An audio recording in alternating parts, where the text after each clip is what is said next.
Listen, Ed, you know, you're in prison. You're in something that's totally new to you. You know what I mean? On this kind of level. You get provoked. I was provoked. And I said things, and things happened, and I, you know what I mean, I did my time for it. And it was it, and it was over. Was there a lesson that came out of it? There's some people in here that lie. You know what I mean? They don't look to the situation. You know what I mean? Because they have the authority, their way is the right way. And you're talking about the prison guards who are here? Absolutely. You know what I mean? There's people here that are good people. Don't get me wrong. There are good guards here. But you must think of the mentality that it takes for somebody that want to be a prison guard to have a dying thumb on somebody, to put their foot on somebody's neck. You know what I mean? It's the authority mostly, perhaps, just the authority, being under that kind of authority from a person, which, in my mentality, I would say this person wouldn't even clean my toilet. And then, of course, power is addicting. Anybody wants power, regardless of what kind of power it is. They want it, and I guess this is their way of showing their power. How have you adjusted to losing power? I've never lost my power, you know what I mean? Because my power was always in me. My greatest asset is me. It's always me. I know some of your friends were concerned that you might face some danger in prison, that somebody who doesn't have anything to lose might decide that he's going to make a name for himself and take you on. Do you ever think about that? Hey, can I tell you something? Why would anybody, you know what I mean? What would he gain by it? Say he cut my throat, he beat me up, he killed me. What would he gain by it? You feel threatened at all? Just by the fact that I know that I'm not the most popular inmate in here because, you know what I mean, I stand up for what I believe in, you know what I mean? I basically say what's on my mind, and from prior experience, I know that could land me in a lot of trouble. What about the inmates? How have the inmates treated you? I haven't had any problems, just, you know, sometimes when you walk, you really couldn't understand this prison because it's not like a prison that you may think. You walk and people, like their homes, people be out the window, this and that to somebody, and you mother this and this and that and this and that. And one day, so I said, Mike Tyson, you effing tree jumper. And I didn't know what a tree jumper was. I thought he meant like I was a great athlete or something, like jumping out trees. And I was telling him, what's a tree jumper? He said, tree jumper's a rapist. You know, you wait for little kids to go by, you jump out the tree and grab them. I said, oh, Christ. You know what I mean? I said, oh, I can't believe this. You know what I mean? And it just takes your mentality, and it puts you in a different assortment than anything else. There's no way I could have got it. How I could have got a fair shot? I mean, I knew I was innocent. I knew from court procedures and what was going on, but I knew when I was in that court and when I was going to get that verdict, I knew the verdict was going to be guilty because of the mentality of the court and the mentality of the prosecutor. What did you think of the prosecutor? The prosecutor, I thought he was a racist, weak, publicity-happy, little weak man. And I just felt it, but I wouldn't, you know what I mean, I was always nervous and worried because I knew that it was going to take me away from people that I loved, but I was just prepared for it. You were prepared to give it up? It was something, you know what I mean, that couldn't be stopped. When we come back, Mike... Manhood is because it's not here. You know what I mean, people, they always put that, you know what I mean, they put that like that's a boundaries on me. Well, cuz will look at you and be ashamed. I'm my own man now. I'm me. I'm my own man. Your finances, are you comfortable with your finances, your money, the control you have over your money? Absolutely. You know what I mean? About a situation like that, when I was in this situation, no one never, you know what I mean, approached me with something like that before when I was out in the streets, you know what I mean? Now this is only a ploy for somebody to attack Don or do something like that. You know what I mean? I'm very happy with my finance. Just because someone else may not know anything about my finance or might come up with a sheet and say, well, he has nothing. And then next week they'll come up with a sheet. What happened to this money? They don't show no account of what happened to this 45 million or this 20 million. And now all of a sudden, I'm hiding money. And if I was hiding money, and if it's my money, I haven't stolen it, isn't it my business to do what I want with it? Do you know what you have? Well, I have a ballpark figure, yes. And you know where it is, and you have control of it? Well, like I was saying, it's my business, and no one else should worry about how much money I have. No one should worry about how much Donald Trump has. I never asked how much he has. I never asked how much the Rockefellers, the Rothschilds have, or Magic Johnson, any athlete by that. Nobody asks about that. Why all of a sudden they want to worry about me by putting me in a situation? Because the fact is, they can't take away which I know that I'm a great fighter. So they say, God, he's a great fighter. People admire him for that. But let's put him like he's a great fighter, but he's dumb and he's stupid. So, you know what I mean? He's nobody to look up to.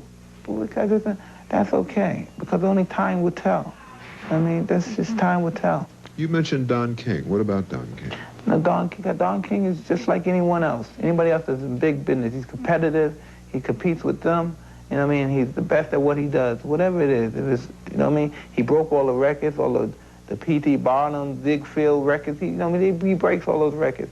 And he's ornery and he's arrogant, you know what I mean? He says, well, he's not under control. You don't control him. You can't say, well, Don, you take this and you do this, but you got to take, I mean, he wants the American way. He wants to get the equal share of the pie. Does he take advantage of you? Everyone uses someone. He uses me, I uses him. The worst thing, we never misuse one another. We respect one another. I never, Don is my man, and that's what it is to it. Coming up next, does that automatically mean that she's agreed to have sex with you? Oh, absolutely not. Absolutely not. See, this was a situation where we had discussed things that were going to happen, what we were planning on doing, you know what I mean? And we have discussed something. This is something that's been discussed and planned, and you say, well, since she's going out, she has to do it. She can't eat a free meal. You give me like that ghetto mentality, of course, like when I'm stereotyped. She can't get a free meal without giving me something or something like that, which is, you know what I mean, it's just perverted. You even saying that to me. You know what I mean? She has told her version publicly on television. What was it that made you feel that she wanted to have sex with you? Well, as I was talking, we spoke earlier that day. We had spoke earlier that day, and we had planned on the situation. You know, everything was arranged, and then I seen her again, and it was arranged again. I seen her twice that day, and we, you know what I mean, we arranged it then again, and that's how I came to that conclusion. There was no doubt in your mind? In neither one of our minds. Mm-hmm. Then let me just ask you to tell me, as you recollect, what happened that night? I called her. I think she was tired or something.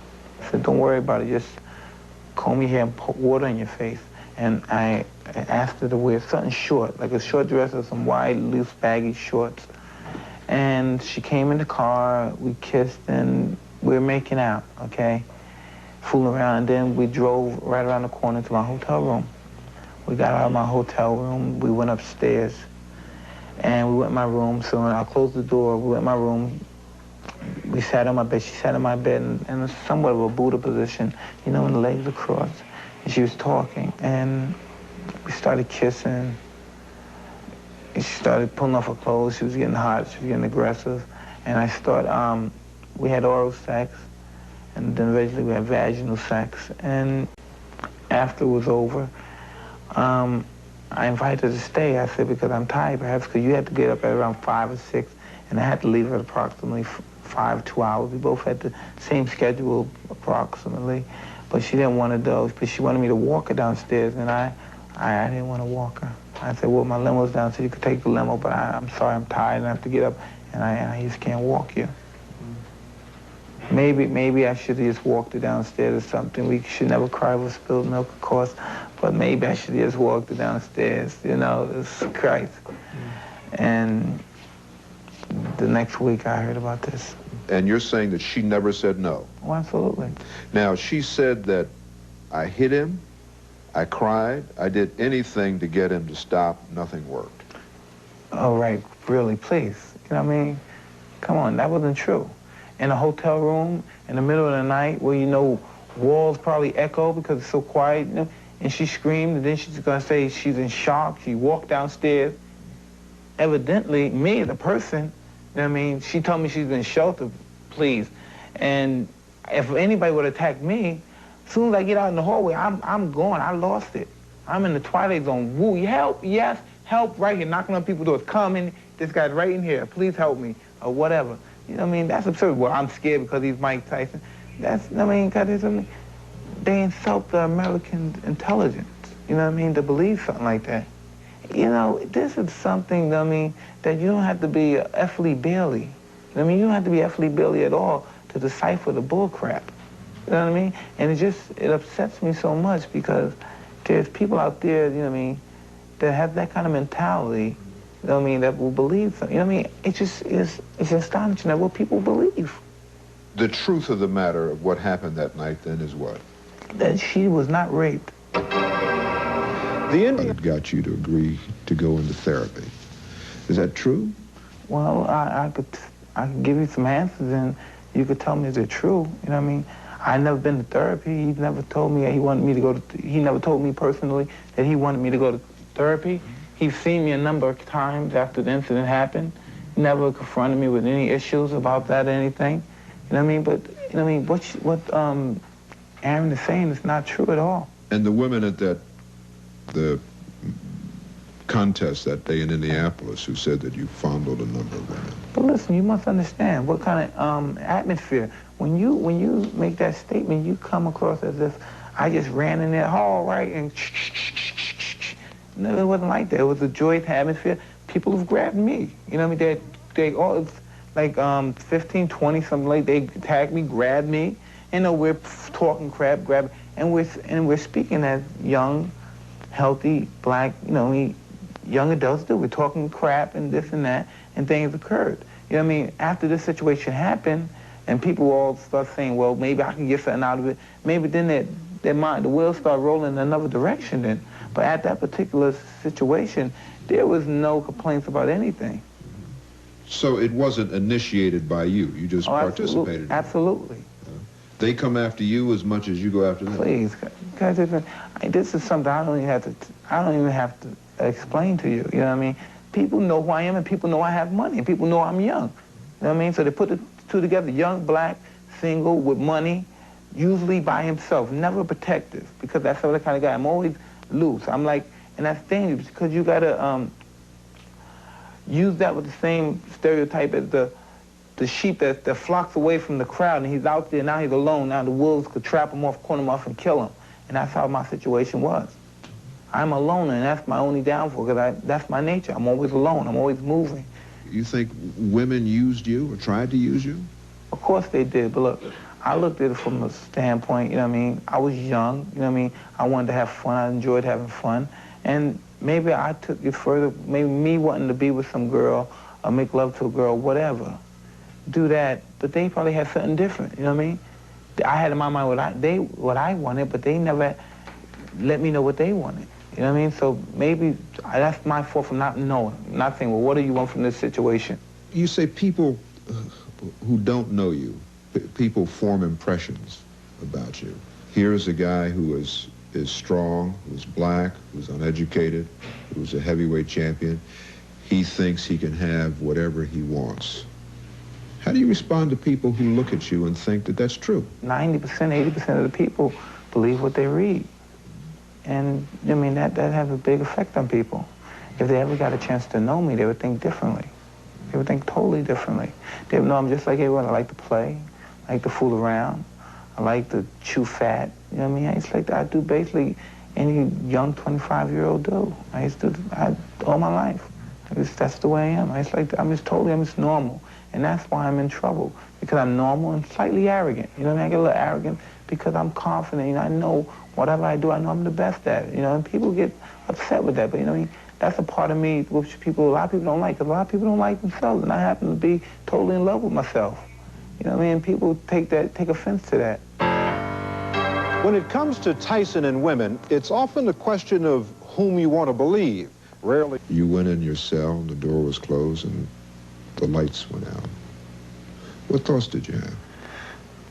I don't know. It wasn't realistic at that point, but I knew, you know what I mean, after being in my cell, I mean, for a couple of days, though, I said, you know what I mean, cells are horrible. You'll never forget them. You know what I mean, as long as you live. You know, prison itself will always leave, you know what I mean, everlasting effect on me. You know what I mean, you just never forget it. And especially a prison like this, you would never forget it.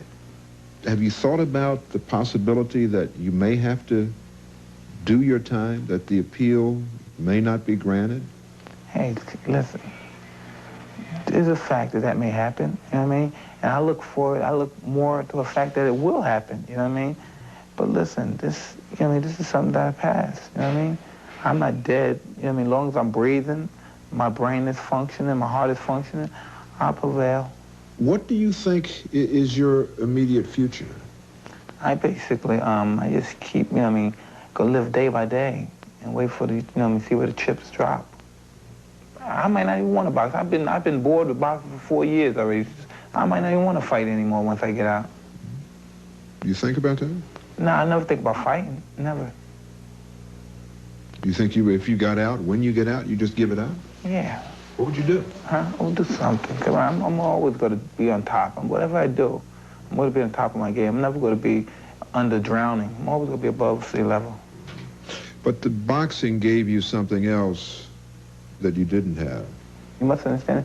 I'm basically, regardless of what you see, money, I'm just Mike, you know what I mean? I'm Lorna Mae's son's Manboy Street. I'm not, you know, I don't get caught up into a big star and all. You know, that's the furthest thing from my mind, you know what I mean? I don't like living like that, so maybe I don't think I want to be a big star no more, if that's what they call me. I don't think I want that no more, because I don't like living like that. I don't like living where everybody, which I found out in here is true, everybody's a potential enemy. Everybody's potential to hurt you, to want something from you. I don't like that kind of life, because I'm just a normal person, extremely to the extreme.